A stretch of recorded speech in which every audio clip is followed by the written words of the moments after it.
Hello दोस्तों, तो कैसे हैं आप लोग।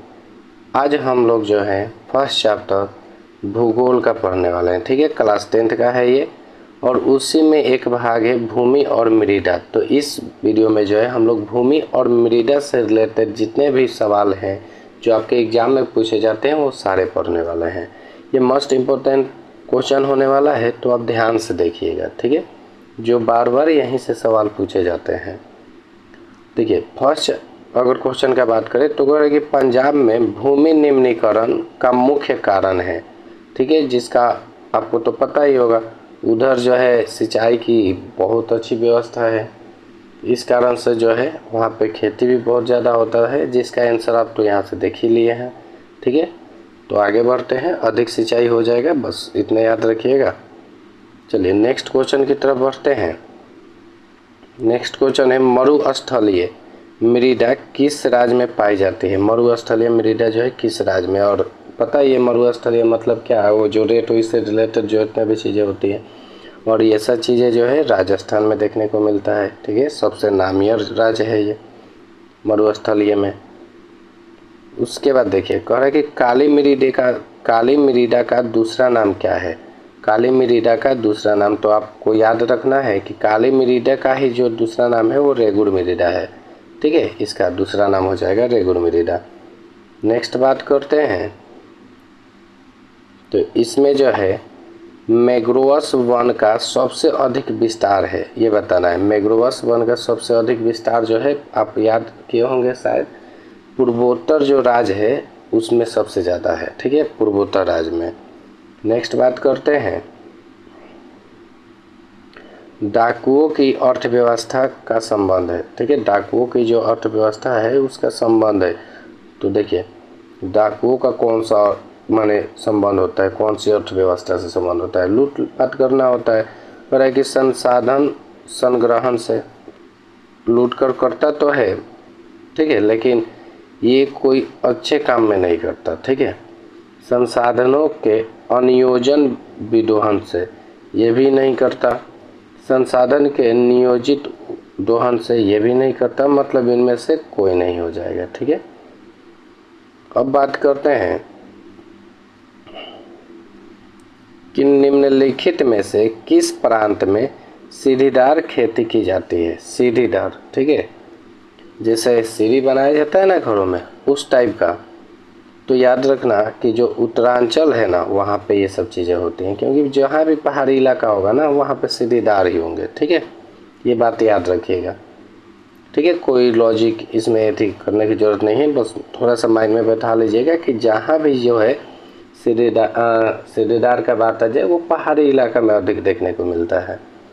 उसके बाद है कि निम्नलिखित में से किस राज्य में काली मृदा पाई जाती है। ठीक है, अभी एक क्वेश्चन पड़े कि काली मृदा को ही हम लोग क्या कहते हैं, रेगुड़ मृदा।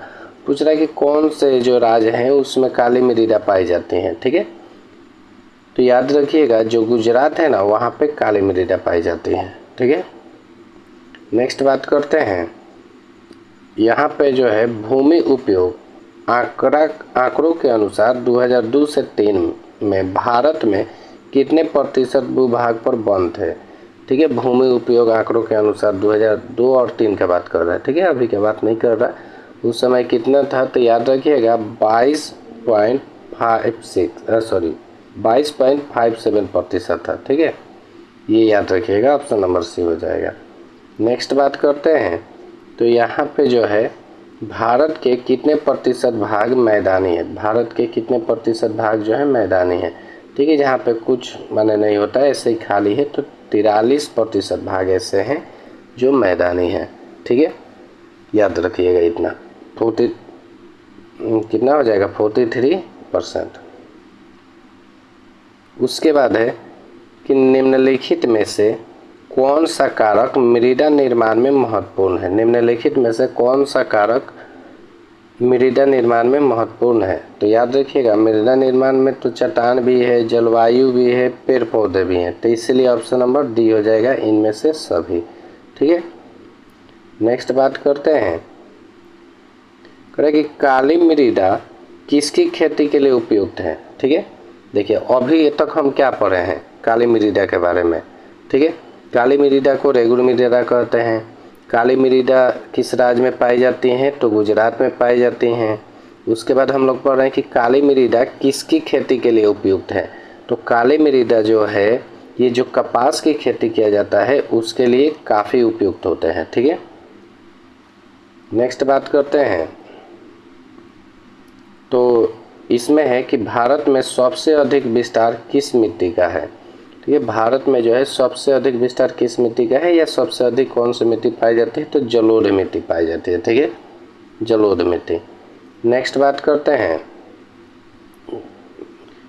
इनमें कौन स्थानबद्ध मिट्टी का उदाहरण है? इनमें कौन स्थानबद्ध मिट्टी का उदाहरण है? तो जो काली मिट्टी है वह स्थानबद्ध मिट्टी का उदाहरण है। ठीक है, एक बात याद रखिएगा, काली मिट्टी से रिलेटेड काफ़ी सवाल पूछे जाते हैं। ठीक है, सारे चीज़ याद रखिएगा। ठीक है, काली मिट्टी को ही रेगुर मिट्टी कहते हैं, रेगुर मृदा कहते हैं। गुजरात राज्य में सबसे ज़्यादा पाया जाता है। इसमें कपास की खेती की जाती है। ठीक है, नेक्स्ट बात करते हैं,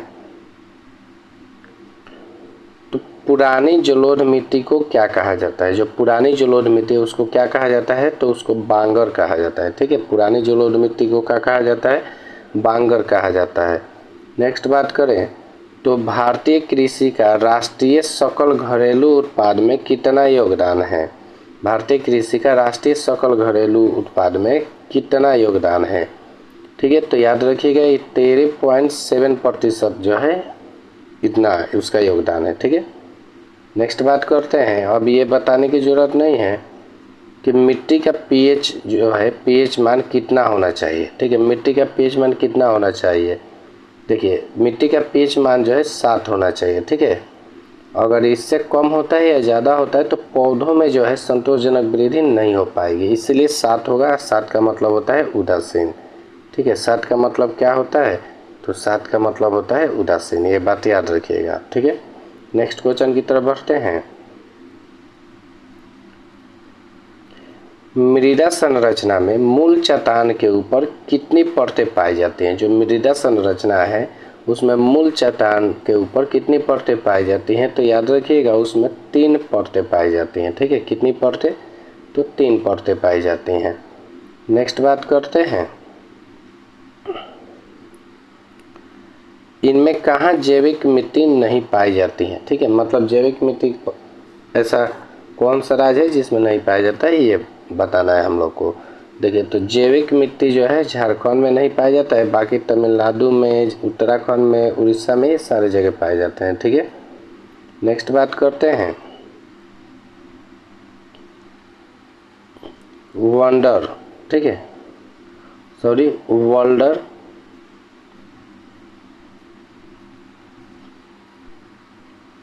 बार बार वंडर वाला बॉल याद आ जा रहा है, इसलिए गलत बार बार उच्चारण हो जा रहा है।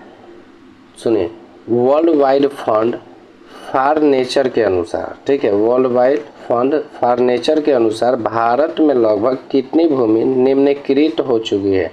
ठीक है, भारत में लगभग कितनी भूमि जो है निम्नीकृत हो चुकी है? किसके अनुसार? World wide fund for nature के अनुसार। ठीक है, तो याद रखिएगा ये जो है लगभग 13 करोड़। ठीक है, लगभग ना बोल के नॉर्मली बोल सकते हैं 13 करोड़ हेक्टेयर। ठीक है, इतने जो है भूमि निम्नीकृत हो चुके हैं।